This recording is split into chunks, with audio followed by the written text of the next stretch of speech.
Protect it. Care for it. Love it. Me and this family can't break it. I won't betray you. You have my word. Economic evolution. You were sealing yourself into the Alamo. These guys won't take prisoners either. Hey, I want you to give John Dutton a message for me.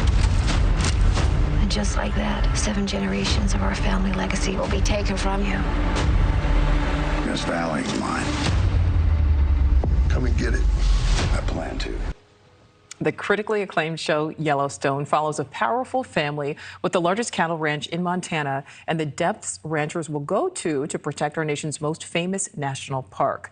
The show follows real-life themes of the delicate balance between progress and preservation. And in turn, Montana and much of the Mountain West have seen a boom in population growth, a real estate gold rush sending property values through the roof, and billionaires are lining up for a chance to own a piece of American frontier. So let's bring in Hunter Harrigan, a ranch real estate broker helping these billionaire cowboys carve out their own little piece of Western heaven. Thank you so much for being with us, Hunter. What is at the heart of this rush to the country, what is called the country by our country's millionaires and billionaires?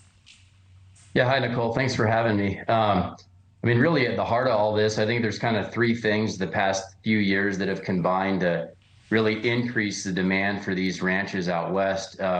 It all kind of started with COVID, people looking for a place to take their family that's safe to get out of the cities. You know, a lot of stuff was shut down.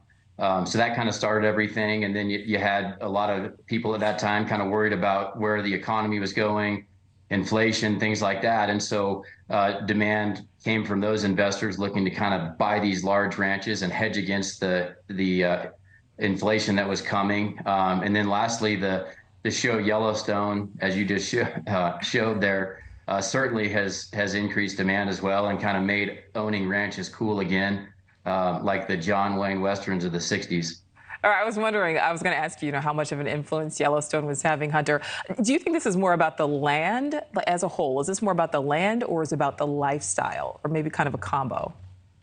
Yeah, I mean, I would definitely say it's a combination of both. Every buyer has a dream of what they want in their ranch, whether it's a great trout fishery, a ton of wildlife, maybe it's being close to a ski resort to be able to go and enjoy skiing with their family.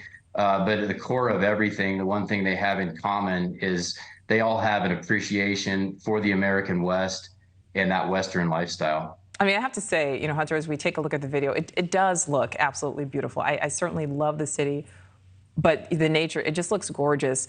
Is this new, this kind of like rush to go back to space and open land, or has this kind of happened before in history? It's happened before. I mean, I've been selling ranches now out west for almost 20 years, and I've certainly seen times of increased demand. But I'd say, the last few years have surpassed anything I've seen, and I think it's that combination of the 3 things I mentioned earlier that's really just pushed demand to new levels. And right now in the ranch industry, we have a real shortage of available inventory.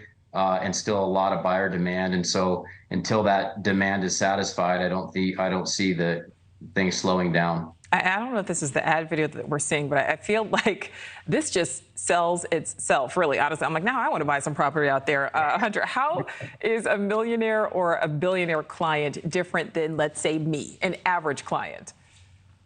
Yeah, I mean, it really...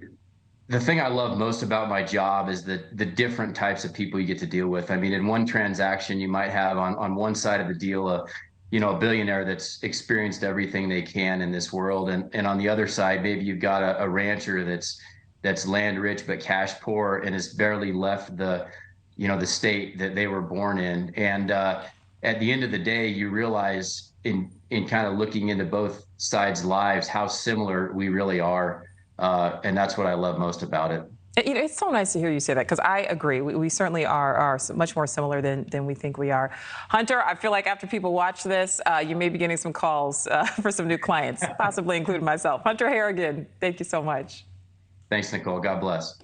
An alarming finding from a new